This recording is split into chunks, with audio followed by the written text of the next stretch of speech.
Hello and welcome guys, and yes, before you watch this video I have a small message for all my students from down south.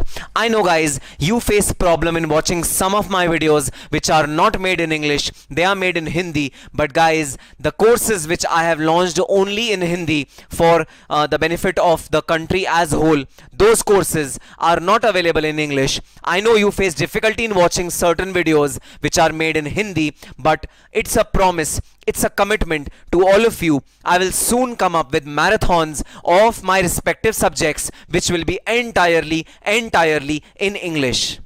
And yes, just like I've recorded cost audit and BVM SPM in English, I commit to you that I have this plan in mind that I'll be coming up with English videos for other subjects as well.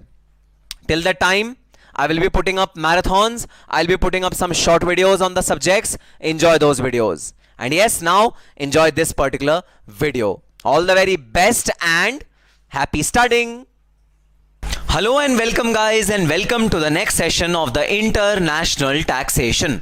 और जी हाँ, आज हमें start करना है एक बहुत ज़्यादा important, बहुत ज़्यादा इन्फ्लुएंशियल टॉपिक इंटरनेशनल टैक्सेशन का। और अगर मैं ये कहूँ तो अतिशयोक्ति नहीं होगी कि ये वो वाला टॉपिक है जिसमें मैक्सिमम इंटरनेशनल टैक्सेशन का लिटिगेशन इस समय जो इंडिया में पेंडिंग है वो इस वाले टॉपिक से रिलेट करता है। मैक्सिमम जो एमएनसीज इंडिया में आ रही हैं, अगर वो कहीं ना कहीं टैक्स टेररिज्म को फेस करती हैं, ये वर्ड यूज होता है भाई कॉर्पोरेट वर्ल्ड में टैक्स टेररिज्म की, इंडियन टैक्स अथॉरिटीज टेररिस्ट हैं और वो भगा देती हैं जितने भी एमएनसीज इंडिया में आती हैं अपने टैक्स के स्ट्रिक्ट रेगुलेशंस की वजह से। तो जितना भी टैक्स टेररिज्म का आक्षेप, जितना भी टैक्स टेररिज्म का जो दामोदार है या जो रीजन है बताया जाता है, वो इस वाले टॉपिक को बताया जाता है इंटरनेशनल टैक्सेशन में। इतना ज्यादा इंपॉर्टेंट है ये वाला टॉपिक आपके एग्जाम पॉइंट ऑफ व्यू से भी और आपके practical knowledge point of view से भी। टॉपिक का नाम है परमानेंट एस्टैब्लिशमेंट। जैसा कि मैंने आपको बताया, maximum litigation which is existing in India pertaining to international taxation is entirely devoted or dedicated to this particular topic called permanent establishment. Why? Because many countries, many companies which are belonging to foreign companies are not coming into India, still they are taxable in India. वो India में नहीं आ रही, फिर भी उन्हें India में tax किया जा रहा है। ऑब्वियस सी बात है, इंडियन गवर्नमेंट का सिर्फ एक मकसद, सिर्फ इंडिया ही नहीं, इंडिया के बाहर जितने भी वर्ल्ड की कंपनीज हैं सबका टैक्सिंग राइट इंडिया के पास आ जाए। ये तो सपना है ही। अरे भाई, इंडियन गवर्नमेंट का क्या सपना? इंडियन गवर्नमेंट का ये सपना कि मैं इंडिया के तो सिटीजन्स को, इंडिया के तो असेसीज को, इंडिया के तो रेजिडेंट्स को इंडिया में टैक्स कर ही कर रहा हूं, उसके अलावा अगर मुझे बाहर की कंट्री के कंपनीज को भी इंडिया में टैक्स करने का मौका मिल जाए, इससे ज्यादा तो कुछ अच्छा हो ही नहीं सकता। मेरी ऐश हो जाएगी भाई, ऐश, बहुत मजा आ जाएगा, कमाल हो जाएगा अगर मैं ना केवल इंडियन एंटिटीज बल्कि बाहर के एंटिटीज को भी इंडिया में टैक्स करने का राइट पा लूं। ये राइट होता नहीं है वैसे इंडियन गवर्नमेंट के पास। Indian government can only tax the entities which are belonging to the territorial jurisdiction of India. बाहर की कंट्रीज पे इंडिया गवर्नमेंट टैक्स नहीं लगा सकती, बाहर की कंपनीज पे इंडियन गवर्नमेंट टैक्स नहीं लगा सकती। ये रूल है हमारा। ठीक है सर, बात समझ में आई? तो इस रूल का एक बहुत प्यारा एक्सेप्शन है भाई, एक्सेप्शन का नाम है परमानेंट एस्टैब्लिशमेंट। तो जिस कंट्री में जो भी कोई कंपनी है, अगर उस कंपनी का इंडिया में परमानेंट एस्टैब्लिशमेंट बन जाता है, भले ही वो खुद इंडिया में नहीं आ रही लेकिन वो इंडिया में अपना परमानेंट एस्टैब्लिशमेंट ले आती है, तो भाई उसको हम कहते हैं कि वो वाली कंपनी इंडिया में टैक्स पे करेगी। सर लॉजिक कुछ समझ नहीं आया, आओ लॉजिक कुछ समझते हैं। यूएस में कंपनी है, बहुत बड़ी मल्टी करोड़ रुपीस की कंपनी है, बहुत अच्छा टर्नओवर है, बहुत जबरदस्त कैश रिच कंपनी है, सॉफ्टवेयर में डील करती है, सॉफ्टवेयर बनाती है, पूरे वर्ल्ड में सप्लाई करती है। सॉफ्टवेयर की डिमांड, स्पेशली अकाउंटिंग सॉफ्टवेयर की डिमांड पूरे वर्ल्ड में बहुत सारी है, और ये वही अकाउंटिंग सॉफ्टवेयर या ईआरपी डेवलप करने का काम करती है। यूएस की कंपनी बहुत रिच कंपनी है, बहुत ज्यादा पैसे इस कंपनी के पास हैं और सेल्स भी बहुत अच्छी हैं, कस्टमर्स, बड़े बड़े क्लाइंट्स, बड़े बड़े उद्योगपति इसके कस्टमर्स हैं, तो बहुत अच्छे से बिजनेस अपना कर रही है। अब ये कंपनी आना चाहती है इंडिया में, वो कहती है भाई मैं अपनी सब्सिडरी एस्टैब्लिश करना चाहती हूं इंडिया में, लेकिन मेरी सब्सिडरी को बहुत ह्यूज इनकम टैक्स पे करना पड़ेगा इंडिया में भाई।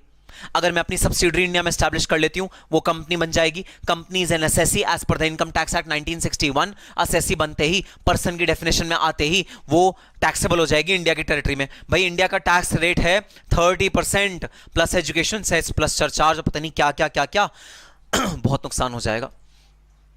कोई ऐसा जुगाड़ निकालो, कोई ऐसा जुगाड़ निकालो कि इंडिया में इस कंपनी को ना आना पड़े, और बिना इंडिया में आए, बिना इंडिया में अपनी सब्सिडरी एस्टैब्लिश करे, बिना इंडिया में कोई भी कदम रखे, ये इंडिया में अपना बिजनेस भी करे और इसको एक भी रुपए का टैक्स ना देना पड़े इंडिया में। मतलब ये इंडियन गवर्नमेंट के अकॉर्डिंग, इंडियन इनकम टैक्स के अकॉर्डिंग ये असेसी ही ना बने।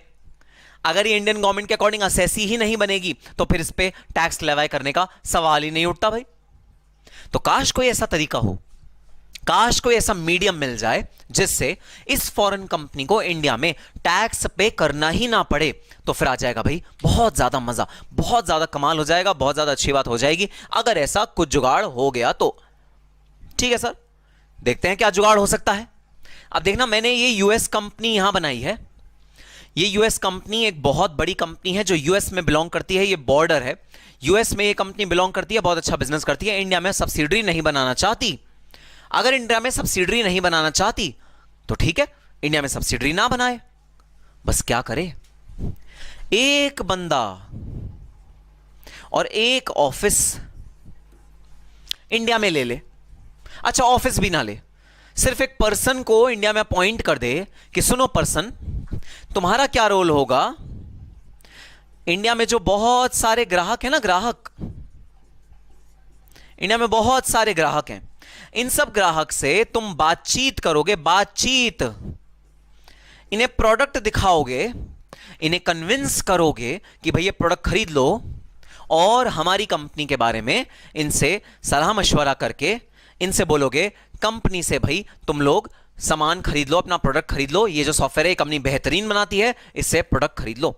जैसे ही कोई कस्टमर रेडी हो जाएंगे, जैसे ही कोई कस्टमर रेडी हो जाएंगे, इनसे पैसे तुम नहीं लोगे, तुम नहीं लोगे, इनसे पैसे सीधा दिलवा देना यूएस के बैंक अकाउंट में यूएस कंपनी को, सीधा दिलवा देना यूएस के बैंक अकाउंट में यूएस कंपनी को, सीधा दिलवा देना यूएस के बैंक अकाउंट में यूएस कंपनी को। इंडिया में एक भी रुपए का पैसा नहीं आना चाहिए, और यूएस फिर डायरेक्टली सामान सप्लाई करेगा इन तीन लोगों को अपने वेबसाइट के थ्रू या ईमेल के थ्रू या एक डैशबोर्ड पैनल बनाने के बाद।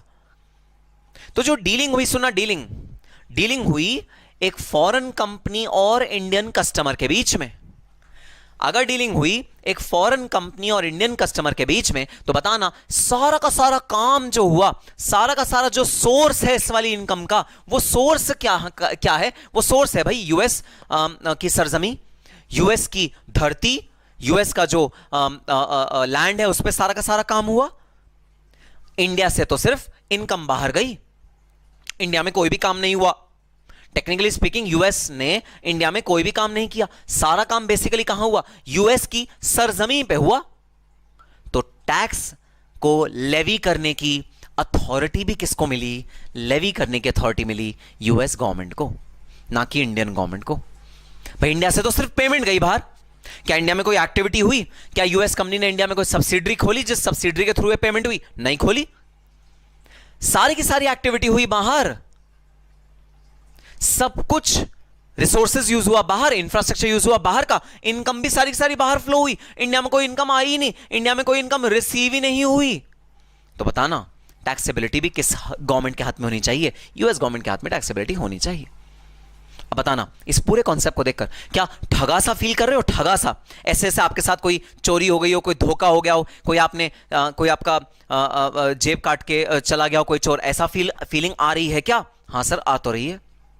सर जो पैसे थे वो तो हिंदुस्तानियों के थे, और सर इसके बिहाफ पे इंडिया में भले ही सब्सिडरी नहीं बनी, लेकिन ये जो बंदा था वो इसके बिहाफ पे तो काम कर रहा था। तो सर ये जो बंदा है, it is almost equivalent to a subsidiary of US company in India. Almost equivalent हो गया? हाँ भाई हाँ, ऑलमोस्ट इक्विवेलेंट तो हो गया, लेकिन इक्वल तो नहीं हुआ ना सर। तो क्या हो गया? अगर इक्वल नहीं भी है सब्सिडरी के, तो ये ऑलमोस्ट सब्सिडरी वाला काम कर रहा है सर। तो सर पूरी की पूरी टैक्सेबिलिटी इंडिया में रहनी चाहिए सर। भले ही इनकम बाहर जा रही है, फिर भी पूरी की पूरी टैक्सेबिलिटी सर इंडिया में रहनी चाहिए। सेल्स कहां से हो रही है? इंडिया में हो रही है। ये सेल्स ऑफिस है सर इंडिया का। एक तरह से वही बात हो गई सर कि यूएस कंपनी ने सब्सिडरी अपनी इंडिया में खोल ली। सर एक तरह से वही बात हो गई। तो भाई बिल्कुल सही सोच रहे हो तुम। एक तरह से वही बात है कि तुम खुद नहीं आए इंडिया में, तुमने अपनी छाया भेज दी इंडिया में। छाया, छाया मतलब रिफ्लेक्शन, शैडो। तो हमारी शैडो होती है, वो हमारी ही तो होती है। तो यूएस कंपनी की ये शैडो है इंडिया में, जिसने यूएस कंपनी के बिहाफ पे इंडिया में काम किया। अगर इसने यूएस कंपनी के बिहाफ पे इंडिया में काम किया तो taxability of US company for the products और services which are sold in India should be taxed in India in the hands of this छाया, in the hands of this reflection, in the hands of this shadow. This shadow, this छाया, this reflection is known as permanent establishment of a foreign company in India. इसे कहते हैं भाई foreign company की India में permanent establishment. तो sir जब यही करना था तो सब्सिडरी डायरेक्टली क्यों नहीं यहां पर बना ली? इसलिए नहीं बनाई क्योंकि सब्सिडरी बना लेते तो डायरेक्ट टैक्स के परव्यू में आ जाते। पूरा का पूरा अमाउंट जो सब्सिडरी बनती तो भाई इनकम जो होती वो सीधा सब्सिडरी के हाथों में जाती। अगर कंपनी प्रॉपर बनती, प्रॉपर फॉर्म तरीके से काम करते तो सारी इनकम सब्सिडरी के हाथ में जाती। जैसे ही इनकम सब्सिडरी के हाथ में जाती वैसे ही पूरी की पूरी सब्सिडरी टैक्सेबल हो जाती। एक एक रुपए पे टैक्स पे करना पड़ जाता सब्सिडरी को। हाँ जी हाँ बिल्कुल, इसलिए जानबूझ के सब्सिडरी नहीं बनाई, अपनी छाया छोड़ दी यहां पर। सब्सिडरी तो एक टैंजिबल छाया होती। टैंजिबल छाया मतलब एक अलग सेपरेट एंटिटी होती, एक सेपरेट लीगल एंटिटी होती, लेकिन वो नहीं करना चाहते थे, टैक्स चोरी करना चाहते थे। रीजन था ये। इसलिए क्या एस्टैब्लिश किया? Permanent establishment. Government of India ने बोला ठीक है भाई, वो जो हमने एसएससी की डेफिनेशन पढ़ी थी ना, जहां पर individual, partnership firm, HUF, BOI, AOP, company, AOP, artificial juridical person, JP और अदर्स, म्युनिसिपैलिटी, म्युनिसिपल कॉर्पोरेशन, वो जो हमने एसएससी की डेफिनेशन पढ़ी थी ना, ठीक है, तुमने बड़ी स्मार्टनेस से एसएससी की डेफिनेशन को ब्रीच कर दिया। मतलब एसएससी की डेफिनेशन में कोई ये वाली जो छाया है ये तो नहीं होती वहां पर, बड़े आराम से तुमने ब्रीच तो कर दिया। लेकिन इनकम टैक्स एक्ट ने बोला मैं इस बात को छोड़ूंगा नहीं। इनकम टैक्स एक्ट ने बोला अगर कोई इनकम परमानेंट एस्टैब्लिशमेंट के थ्रू यूएस कंपनी कमाती है तो वो वाली इनकम को हम अक्रू और अराइज इन इंडिया ही मानेंगे। अब बच्चों कैसे बचोगे? पहले यूएस गवर्नमेंट क्या क्लेम कर रही थी? यूएस कंपनी क्या क्लेम कर रही थी? यूएस कंपनी क्लेम कर रही थी अरे ये तो इंडिया की इनकम है ही नहीं, ये तो इंडिया में आई ही नहीं, ये तो डायरेक्ट बाहर आई है, सर्विसेज प्रोवाइड हुई है बाहर से इंडिया के कस्टमर को प्रोवाइड हुई है, तो ये तो इंडिया की इनकम है ही नहीं, ये अक्रू और राइज तो इंडिया में हुई नहीं है वाली इनकम। पहले यूएस की कंपनी ये क्लेम कर रही थी। लेकिन इंडियन गवर्नमेंट ने बोला नहीं भाई नहीं, मैं अमेंड करूंगा। Section 9 of the income tax act बोलेगा कि any income which is arising to US company through और from a permanent establishment in India will be taxable in hands of the US company. फंस गए।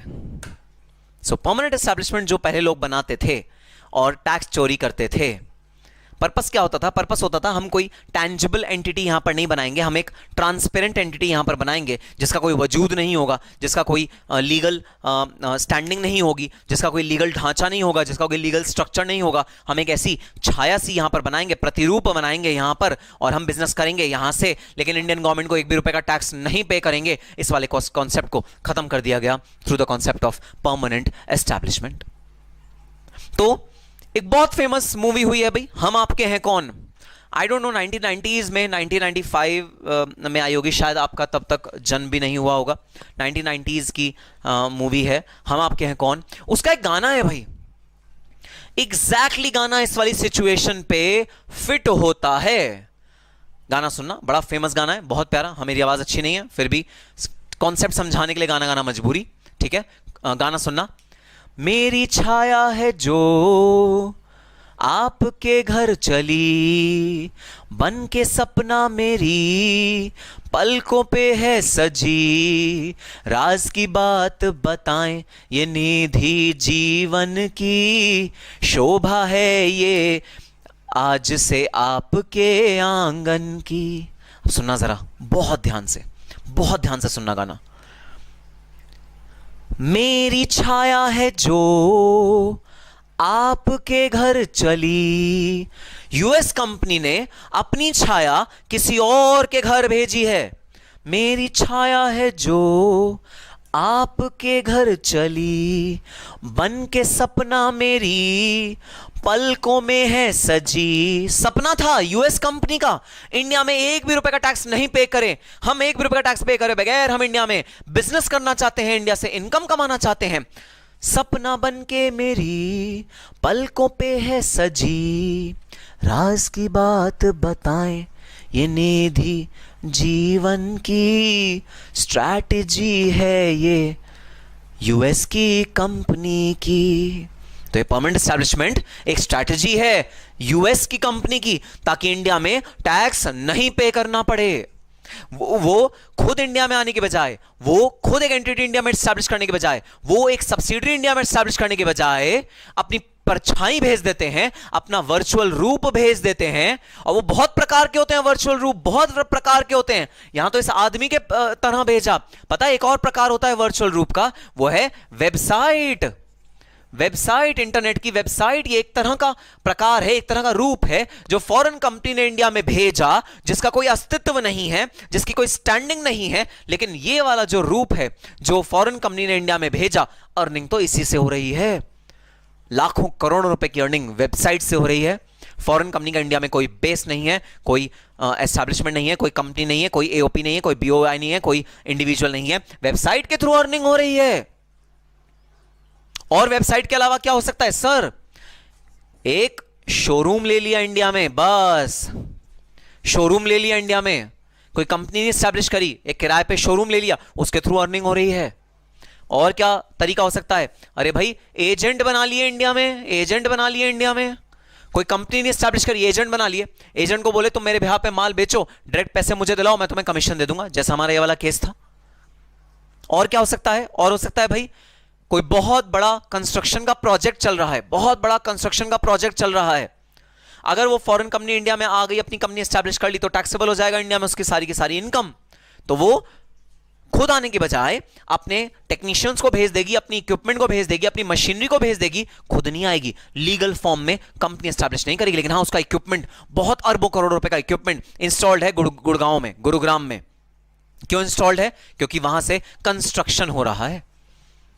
Similarly mining के business में आप धरती के अंदर बहुत लंबी ड्रिलिंग मशीन होती है, उसे खोद के धरती के अंदर से माइनिंग करते हो, धरती के अंदर से मिनरल निकालते हो, ऑयल निकालते हो, गैस निकालते हो। ये सारी की सारी चीजें जो माइनिंग होती हैं, वो सारी की सारी चीजें बड़े बड़े इक्विपमेंट से होती हैं। फॉरेन कंपनी खुद तो इंडिया में नहीं आई, उसने इक्विपमेंट भेज दिया माइनिंग करने के लिए, और इंडिया के ही कुछ लोगों को हायर कर लिया, वो माइन कर रहे हैं, इनकम भेज रहे हैं बाहर। इंडिया में कोई उसका वजूद नहीं है, कोई अस्तित्व नहीं है। अगर इंडिया में कोई वजूद नहीं है, कोई अस्तित्व नहीं है, तो भाई इंडियन गवर्नमेंट उस पर टैक्स भी कलेक्ट नहीं कर पाएगी। लेकिन ये तमाम लूप होल को कब किया गया? ये जो छाया परछाई बनाने की कोशिश करी जा रही थी, इसे कब किया इंडियन गवर्नमेंट ने? By introducing the concept of permanent establishment in the income tax act as well as the treaty. Treaty में भी बात करी गई परमानेंट एस्टैब्लिशमेंट की, सांठगांठ करी गई कि भाई अगर ऐसा कोई प्रति छाया बाहर की कंपनी ने इंडिया में लाने की कोशिश करी, तो दोनों गवर्नमेंट्स ने मिलकर आपस में समझौता किया कि ऐसी प्रति छाया के लिए क्या दंड होगा, दंड इन द सेंस क्या टैक्स लायबिलिटी होगी, क्या टैक्सिंग राइट्स होंगे, क्या यूएस गवर्नमेंट इस वाली इनकम पे टैक्स पे रिसीव करेगी या इंडियन गवर्नमेंट इस वाली इनकम पे टैक्स पे करेगी। ये पूरा का पूरा डिटेल इस मैकेनिज्म में एस्टैब्लिश किया गया, जिस मैकेनिज्म का नाम है परमानेंट एस्टैब्लिशमेंट।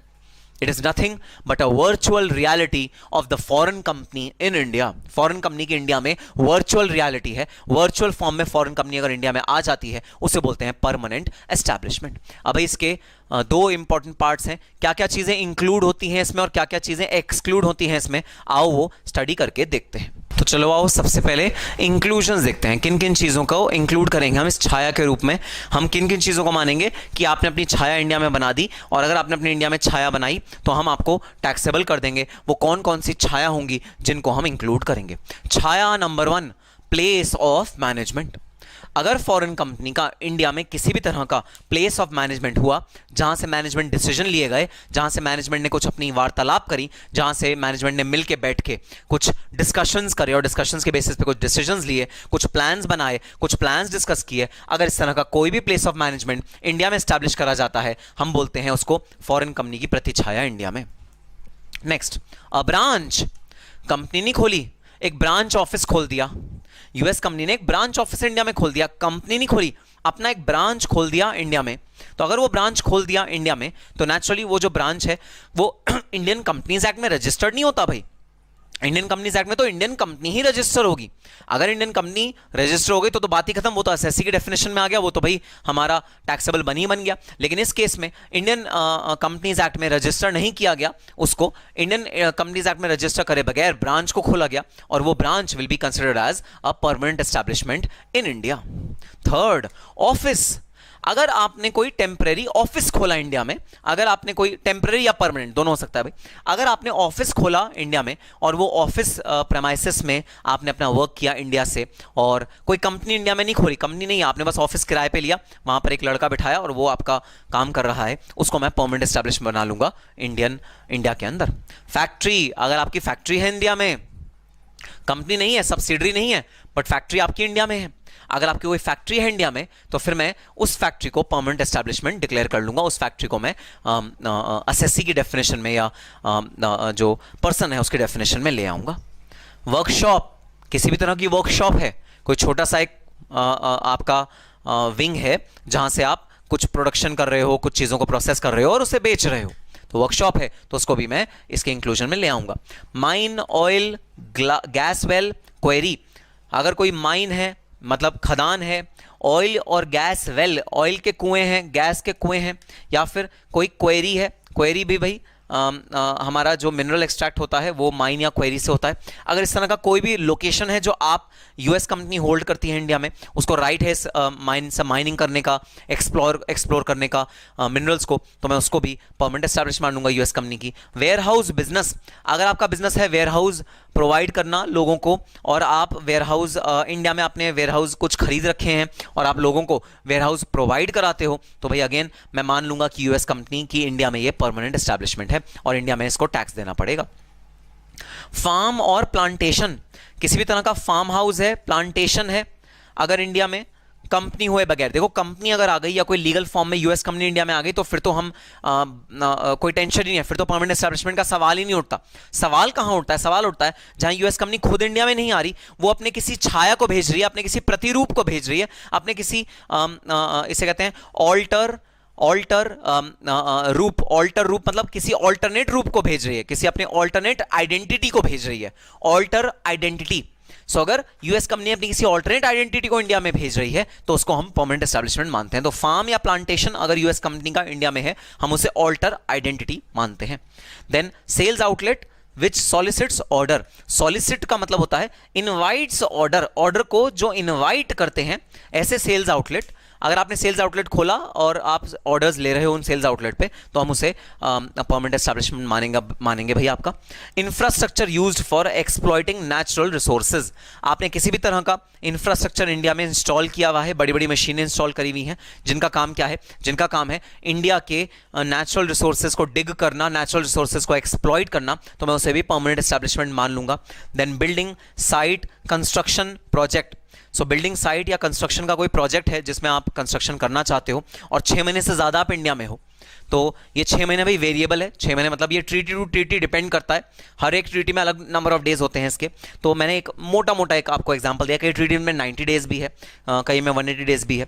तो अगर आपकी कोई कंस्ट्रक्शन साइट है, कंस्ट्रक्शन प्रोजेक्ट है जो बाहर की कोई कंपनी इंडिया में आके कर रही है और बाहर की कंपनी ने इंडिया में कोई अपना बिजनेस एस्टैब्लिश नहीं किया, कोई लीगल फॉर्म में वो एग्जिस्ट नहीं करती, बस एक इक्विपमेंट, बस एक कंस्ट्रक्शन साइट इंडिया में खोली हुई है, तो उसको भी भाई परमानेंट एस्टैब्लिश माना जाएगा of foreign company in India.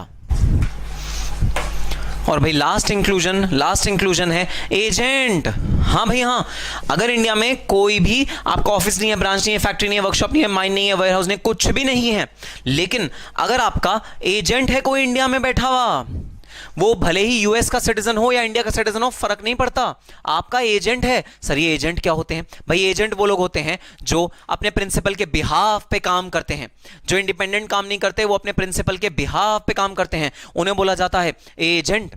तो अगर आपका कोई एजेंट है जो आपके बिहाफ पे काम करता है, वो agent will be included as permanent establishment in India. अगर वो एजेंट आपके बिहाफ पे काम करता है, और देखना आगे दो चीजें लिखी हुई हैं, हु हैबिचुअली, हैबिचुअली मतलब रेगुलरली, दो चीजें लिखी हुई, देखना दो काम अगर उसने कर दिए, दोनों में से कोई भी एक काम कर दिया, सिक्योर्स ऑर्डर और कंक्लूड्स कॉन्ट्रैक्ट। अगर उसने हैबिचुअली मतलब रेगुलरली दो में से कोई भी एक काम कर दिया, वो दोनों काम क्या है? या तो वो आपके लिए ऑर्डर सिक्योर करके लाता है, या वो आपके लिए कॉन्ट्रैक्ट को कंक्लूड करता है, मैं उसको आपका परमानेंट एस्टैब्लिशमेंट मान लूंगा, अगर आपका एजेंट है तो। भाई एजेंट है और क्या काम करता है? ऑर्डर सिक्योर करता है, आपके लिए ऑर्डर लाता है। दूसरा, आपके लिए कॉन्ट्रैक्ट को कंक्लूड करता है कस्टमर के साथ, कस्टमर के साथ मांडवली करता है, कस्टमर के साथ नेगोशिएट करता है, कस्टमर को बोलता है भाई ये यूएस कंपनी का प्रोडक्ट है, मैं ज्यादा डिस्काउंट तो नहीं दिला सकता लेकिन इतना लगा लेते हैं। कस्टमर कहता है नहीं नहीं मुझे इतना चाहिए, तो वो कहता है चलो ठीक है इतना कर लेते। This is known as concludes contract. जो नेगोशिएशन होती है ना, उसको बोला जाता है कंक्लूड्स कॉन्ट्रैक्ट। तो अगर कोई एजेंट है फॉरेन कंपनी का जो इंडिया में रह के फॉरेन कंपनी के बिहाफ पे ऑर्डर सिक्योर करता है या फिर कंक्लूड करता है कॉन्ट्रैक्ट को on behalf of the foreign principal, इस पर्सन को भी हम परमानेंट एस्टैब्लिशमेंट की कैटेगरी में ला सकते हैं। इस पर्सन को भी हम टैक्सेबल घोषित कर सकते हैं on behalf of the foreign company. हम बोलेंगे भाई फॉरेन कंपनी का ये प्रतिरूप है इंडिया में, फॉरेन कंपनी की ये परछाई है इंडिया में, इसलिए इसको भी टैक्स पे करने के लायबल बना दो। लेकिन सर क्या हर एजेंट परमानेंट एस्टैब्लिशमेंट बन जाता है? क्या हर एजेंट परमानेंट एस्टैब्लिशमेंट बन जाता है? आओ एक एक्सक्लूजन तुम्हें दिखाता हूं। एक्सक्लूजन देखना जरा क्या है। एक्सक्लूजन है इंडिपेंडेंट एजेंट और ब्रोकर।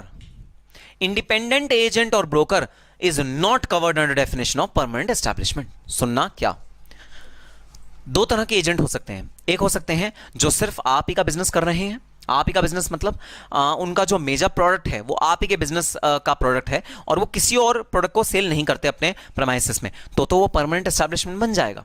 लेकिन अगर वो वाला एजेंट 10 लोगों के सॉफ्टवेयर बेच रहा है जिसमें से एक आप भी हो, अगर वो वाला एजेंट 10 लोगों के सॉफ्टवेयर बेच रहा है जिसमें से एक आप भी हो, one of the person is you, आप भी एक पर्सन हो, तो भाई हम उस केस में ऐसे एजेंट को बोलते हैं इंडिपेंडेंट एजेंट।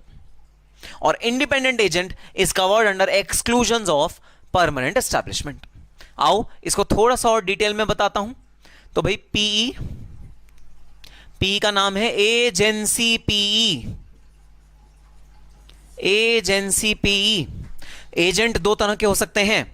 एक तो डिपेंडेंट एजेंट। डिपेंडेंट एजेंट का क्या मतलब? डिपेंडेंट एजेंट का मतलब जिसकी सारी अर्निंग ही बाहर की कंपनी के प्रोडक्ट को बेच के आ रही हो। This is known age dependent agent. एक ऐसा एजेंट जो डिपेंडेंट है फॉरेन कंपनी के ऊपर अपनी अर्निंग के लिए, उसका सारा जो बिकता है ना प्रोडक्ट वो फॉरेन कंपनी वाला ही बिकता है, उसे बोलते हैं डिपेंडेंट एजेंट। अगर तो वो बंदा डिपेंडेंट एजेंट है तो भाई वो इस वाली कैटेगरी में आ जाएगा और पी की डेफिनेशन में आ जाएगा। लेकिन अगर वो एजेंट ऐसा है जो 10 प्रोडक्ट्स बेचता है, 10 में से एक प्रोडक्ट फॉरेन कंपनी का है, बाकी सारे 9 प्रोडक्ट भाई इंडियन कंपनीज के अलग अलग कंपनीज के बेचता है, तो फिर वो हो गया एक इंडिपेंडेंट एजेंट। इंडिपेंडेंट एजेंट मतलब इसकी कमाई आप यूएस कंपनी के ऊपर नहीं कह सकते कि निर्भर करती है। तो यूएस कंपनी के ऊपर अगर ये निर्भर करती होती तो यूएस कंपनी के आदेश अनुसार ये आदमी चलता, लेकिन अब तो ये फ्री आदमी है, फ्री इंडिपेंडेंट आदमी है। तो हम उन प्रतिछाया को अपने परमानेंट एस्टैब्लिशमेंट की कैटेगरी में लेना चाहते हैं, उन रिफ्लेक्शंस को परमानेंट एस्टैब्लिशमेंट की कैटेगरी में लेना चाहते हैं जो छाया यूएस कंपनी पे डिपेंडेंट है, जो छाया यूएस कंपनी पे 100% निर्भर है, जिसको यूएस कंपनी जैसे चाहे वैसे मोड़ सकती है। याद करना जरा, हम बचपन में खेल खेलते थे। जब हम बचपन में अपने हाथों से, और आपने कभी कई स्पेशल लोगों को देखा होगा, वो अपने हाथों से रिफ्लेक्शन के थ्रू डिफरेंट कैरिकेचर्स बनाते हैं, डिफरेंट वो बनाते हैं। जैसे अगर वो ऐसे कर लें तो वो ऐसे डॉग बना सकते हैं, डॉग भौंक रहा है ऐसा दिखा सकते हैं, कुछ ऐसा होता है। तो वो अपने अकॉर्डिंग अपनी प्रतिछाया को, अपनी छाया को चेंज कर सकते हैं। तो छाया क्या होती है? छाया वो होती है जो आपके अकॉर्डिंग चेंज हो जाए। जैसा आप चाहो वैसे वो मोल्ड हो जाए, उसे कहते हैं छाया।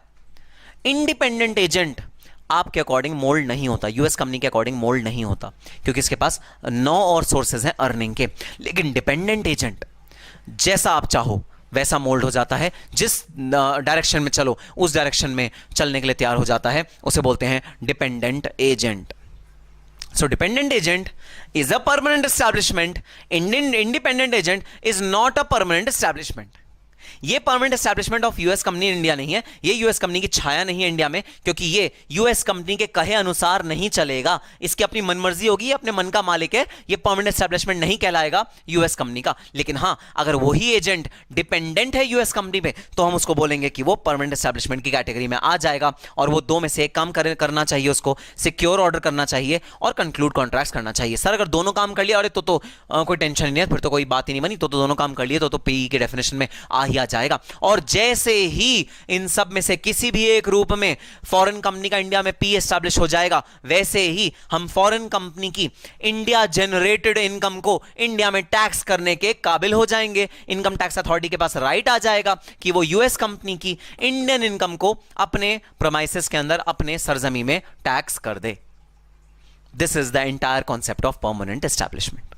आओ इसके एक्सक्लूजन्स भी एक बार पढ़ लेते हैं। ओके, एक्सक्लूजन्स हैं परमानेंट एस्टैब्लिशमेंट से, फैसिलिटी फॉर स्टोरेज और डिस्प्ले।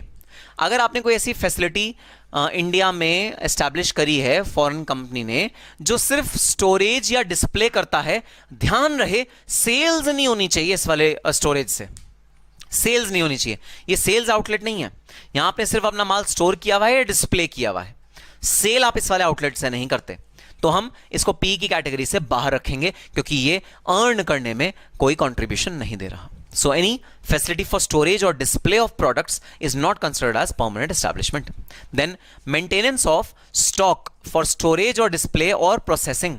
अगर आपका काम सिर्फ फॉरेन कंपनी का इंडिया में स्टॉक मेंटेन करना है, अगर आप सिर्फ फॉरेन कंपनी का इंडिया में स्टॉक मेंटेन करते हो, किस चीज के लिए, स्टोर करने के लिए या उसको डिस्प्ले करने के लिए या उसे प्रोसेस करने के लिए, तो हम आपको पी नहीं बनाएंगे फॉरेन कंपनी का इंडिया में। देखो पी कब बनता है, पी तब बनता है जब इंडियन कस्टमर्स को इन्फ्लुएंस किया जाता है, पी के मद्देनजर रखते हुए, पी के थ्रू इंडियन कस्टमर्स को इन्फ्लुएंस किया जाता है कि वो सामान खरीदें, तब हम उस वाले एस्टैब्लिशमेंट को पीई की डेफिनेशन में लाते हैं। लेकिन यहां तो हम इन्फ्लुएंस कर ही नहीं रहे कस्टमर को कि सामान खरीदे, यहां तो हम सिर्फ स्टोर कर रहे हैं या डिस्प्ले कर रहे हैं, बस डिस्प्ले करने के बाद हम उन्हें से नहीं कह रहे कि लाओ पैसे दो, सेल्स करवाओ, ऐसा हम नहीं कह रहे। लेकिन सर जैसे ही वो डिस्प्ले में सामान देखेगा, कस्टमर ने सामान देखा डिस्प्ले में, उसे अच्छा लग गया, आपके ऊपर बोर्ड पे लिखा होगा वेबसाइट का नाम, सीधा कस्टमर वेबसाइट पे जाएगा और वेबसाइट से खरीद लेगा। तो एक तरह से इनडायरेक्टली ये पी नहीं हो गई, इनडायरेक्टली पी नहीं बहने, इनडायरेक्टली पी नहीं हुई, क्योंकि उस केस में तुम लोग ये जो डिस्प्ले वाला फैसिलिटी है, जो शोरूम है, इसको पी नहीं बनाओगे, उस वेबसाइट को पी बनाओगे जिसके थ्रू इनकम आ रही है। छोड़ेंगे नहीं, इंडियन गवर्नमेंट छोड़ेगी नहीं टैक्स, एक भी रुपए क्या, एक भी पैसे का टैक्स नहीं छोड़ेगी इंडियन गवर्नमेंट, छोड़ने का तो सवाल ही नहीं उठता, छोड़ेगी नहीं, लेकिन वो उस वाली वेबसाइट को पी बना देगी जिसके थ्रू इनकम आ रही है, इस वाले प्रेमाइसेस को पी नहीं बनाएगी। समझो डिफरेंस, समझो भाई।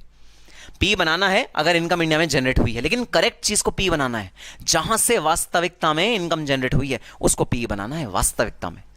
ठीक है, ठीक है sir. So maintenance of stock, storage, display, processing is exclusion from permanent establishment. Fix place for procurement only. अगर आपने इंडिया में कोई फिक्स प्लेस बनाया है, एक फॉरेन कंपनी ने इंडिया में फिक्स प्लेस बनाया है जिसका काम क्या है, परचेजिंग करना, तो भाई कई कंपनीज इंडिया से ना रॉ मटेरियल परचेज करती हैं, जैसे कपड़ा इंडिया का बहुत ज़्यादा फेमस है ऑल ओवर द वर्ल्ड। इस कपड़े को खरीदने के लिए कई बार क्या होता है, फॉरेन लैंड से, फॉरेन कंट्रीज से बंदे इंडिया आते हैं। राजस्थान में जगह है, से ब्यावर जगह है, बहुत मशहूर जगह है, जयपुर है राजस्थान में, और बहुत सारी जगह हैं जहाँ कपड़ा बहुत सुपर फाइन क्वालिटी का मिलता है। तो उन्होंने क्या किया, इंडिया में वो लोग आए और इंडिया में एक छोटा सा अपना ऑफिस खोला, और वहाँ से क्या काम होता है, रॉ मटेरियल खरीद के यूएस भेजते हैं, यूएस में प्रोसेसिंग होती है, फिर वो पूरे वर्ल्ड में जाता है यूएस के थ्रू।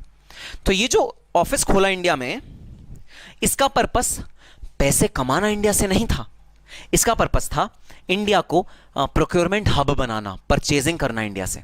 तो हम इसको परमानेंट एस्टैब्लिशमेंट की कैटेगरी में नहीं रखेंगे, क्योंकि मैंने आपको बार बार बताया है परमानेंट एस्टैब्लिशमेंट मतलब फॉरेन कंपनी का प्रतिरूप इंडिया में, फॉरेन कंपनी की छाया इंडिया में, जिसके थ्रू बिजनेस फॉरेन कंपनी को जा रहा है। इसके थ्रू बिजनेस फॉरेन कंपनी को नहीं जा रहा, यहां सिर्फ प्रोक्योरमेंट हो रहा है, सिर्फ परचेज हो रहा है, यहां पर एक्चुअली में बिजनेस इनकम नहीं हो रही। ठीक है sir. Place of business for prep aux activities, देखो इसका शॉर्ट फॉर्म देखना, प्रिपरेटरी एंड ऑक्सिलरी। इसको जो इंटरनेशनल टैक्स के लोग हैं वो क्या बोलते हैं, प्रेपॉक्स, प्रेपरेटरी ऑक्सिलरी। जरा ध्यान रखना, बड़ा क्रिटिकल वर्ड है इंटरनेशनल टैक्स के जगत में, इंटरनेशनल टैक्स के वर्ल्ड में प्रेपॉक्स एक्टिविटीज का बहुत बहुत बहुत ज्यादा महत्व है। तो कहते हैं अगर इंडिया में प्लेस ऑफ बिजनेस एस्टैब्लिश किया फॉरेन कंपनी ने, अगर इंडिया में प्लेस ऑफ बिजनेस एस्टैब्लिश किया, क्या करने के लिए, मेन एक्टिविटी करने के लिए नहीं, मैन्युफैक्चरिंग करने के लिए नहीं, प्रिपरेटरी और ऑक्सिलरी सर्विसेज। ऑक्सिलरी का मतलब होता है सेकेंडरी और सपोर्टिंग, जो सपोर्ट करती है ना मेन एक्टिविटी को, उसे बोलते हैं सेकेंडरी या सपोर्टिंग। तो अगर इंडिया में आके आप मेन एक्टिविटी नहीं कर रहे, मैन्युफैक्चर की एक्टिविटी नहीं कर रहे, आप तो प्रिपरेटरी या ऑक्सिलरी सर्विस कर रहे हो, जैसे आप इंडिया में आके एडवर्टाइजमेंट कर रहे हो, तो भाई ऐसा हो सकता है इंडिया में एक कंपनी आने वाली है और वो आज से 1 साल बाद प्लान कर रही है अपना प्रोडक्ट इंडिया में लॉन्च करने का। उस कंपनी ने क्या किया, उस कंपनी ने 1 साल बाद तो आना ही आना था, उसने कहा कि मैं आज की डेट में एक अपना ऑफिस खोलता हूं इंडिया में। उस ऑफिस का काम होगा कि मेरे प्रोडक्ट को एडवर्टाइज करे, मेरे कस्टमर्स को ढूंढे, मेरे कस्टमर्स को इन्फ्लुएंस करे, लेकिन सेल्स ना करवाए। सेल्स तभी होंगी जब 1 साल बाद मैं खुद आऊंगी और इंडिया में अपना सेलिंग करना शुरू करूंगी। तो वो 1 साल जब वो ऑफिस एस्टैब्लिश किया उन्होंने इंडिया में, तो वो पी की डेफिनेशन में नहीं आएगा। क्यों? क्योंकि वो प्रिपरेटरी सर्विसेज दे रहा है, एडवर्टाइजमेंट की सर्विसेज दे रहा है, या ऑक्सिलरी सर्विसेज दे रहा है। ऑक्सिलरी मतलब सपोर्टिव सेकेंडरी सर्विसेज दे रहा है। वो मेन सेलिंग का बिजनेस या मेन मैन्युफैक्चरिंग का बिजनेस नहीं कर रहा। अब 2 एग्जाम्पल दिए हुए हैं भैया, ट्रीटी के ही एग्जांपल्स हैं, ट्रीटी में ये एग्जांपल्स गिवन है, एडवर्टाइजिंग और साइंटिफिक रिसर्च। एडवर्टाइजमेंट हो रहा है इंडिया में अगर, या फिर साइंटिफिक रिसर्च हो रही है। साइंटिफिक रिसर्च में हम लोग प्रोडक्ट को देख रहे हैं, प्रोडक्ट कितना अच्छा है, कितना बुरा है, कितना क्वालिटी में अच्छा है, कितना क्वालिटी में बुरा है। अगर हम ये सारी चीज़ों का स्टडी कर रहे हैं, ये सारी चीज़ों का एनालिसिस कर रहे हैं, तो भाई वो पी की एक्सक्लूजन्स में आ जाएगा, वो पी की कैटेगरी में नहीं आएगा अगर प्रेपॉक्स एक्टिविटीज़ इंडिया में हो रही हैं तो। हाँ, अगर तुम मैन्युफैक्चरिंग करोगे इंडिया में, अगर तुम सेलिंग करोगे इंडिया में, अगर तुम और भी किसी तरह का ऐसा करोगे जो प्रोडक्ट को रेवेन्यू अर्न करने में तुम्हारी मदद करेगा, हालांकि एडवर्टाइजिंग की रेवेन्यू अर्न करने में मदद करेगा, लेकिन आज तो नहीं कर रहा ना, आज तो तुम सेलिंग नहीं कर रहे ना, जब करोगे तब पी बना देंगे, आज नहीं बना रहे। तो अगर कोई भी प्रेपॉक्स एक्टिविटी तुम करते हो, प्रेपरेटरी एंड ऑक्सिलरी एक्टिविटी तुम करते हो, तो पी की वो एक्सक्लूजन में आता है। So this is the entire concept of PE, permanent establishment. और हमारे सीएमए फाइनल के सिलेबस में ये थ्योरेटिकली ज़्यादा इंपॉर्टेंट टॉपिक है, क्योंकि ये थ्योरी पॉइंट ऑफ व्यू से काफ़ी ज़्यादा रेलेवेंट है। बट मैं आपको सच बात बता रहा हूँ भाई, ये topic from a practical stand point is very very practical. इसमें ह्यूज कॉम्पिटिशंस होती हैं, इसमें कंप्यूट किया जाता है कि जो इंडिया में कंपनी आ रही है उसका एट्रीब्यूशन कैसे होगा, मतलब जो वो इंडिया में पैसे कमा रही है, जो इंडिया के थ्रू यूएस में पैसे कमा रही है, जो इंडियन कस्टमर के थ्रू इंडिया में पैसे कमा रही है, वो असर्टेन कैसे होगा, पहले कितने रुपए इंडिया में कमा रही है, और दूसरी बात कि उसका कितना प्रोपोर्शन इंडिया में टैक्स लगाया जाएगा। ये एक बड़ी लंबी कैलकुलेशन और बहुत टेक्निकल कैलकुलेशन होती है, जिसे बोलते हैं attribution of profits to Indian PE. भगवान का लाख लाख शुक्र है, प्रसाद चढ़ाओ नारियल का मंदिर में जाके, कि ये सीएमए फाइनल के कोर्स में आपके पास अभी नहीं है। अब या एट्रीब्यूशन के क्वेश्चंस आपके पास सीएमए फाइनल में नहीं है, तो हमें वो नहीं करने। वो होते हैं बड़े मज़ेदार क्वेश्चन, लेकिन हाँ, किसी ना किसी लाइव सेशन में ज़रूर तुमसे एक क्वेश्चन कराऊंगा, जहाँ मैं तुम्हारे इनकम को, जो फॉरेन कंपनी की इनकम है, उसको एट्रीब्यूट करवाऊंगा इंडियन पी पे, और इंडियन पी पे कितनी इनकम टैक्स होती है, कितनी इनकम टैक्सेबल इनकम निकाली जाती है, वो ज़रूर हम एक लाइव सेशन में कुछ ना कुछ इस चीज की चर्चा करेंगे। तो चलो आओ अब अपनी बुक पे चलते हैं और देख लेते हैं पी का एंटायर कॉन्सेप्ट।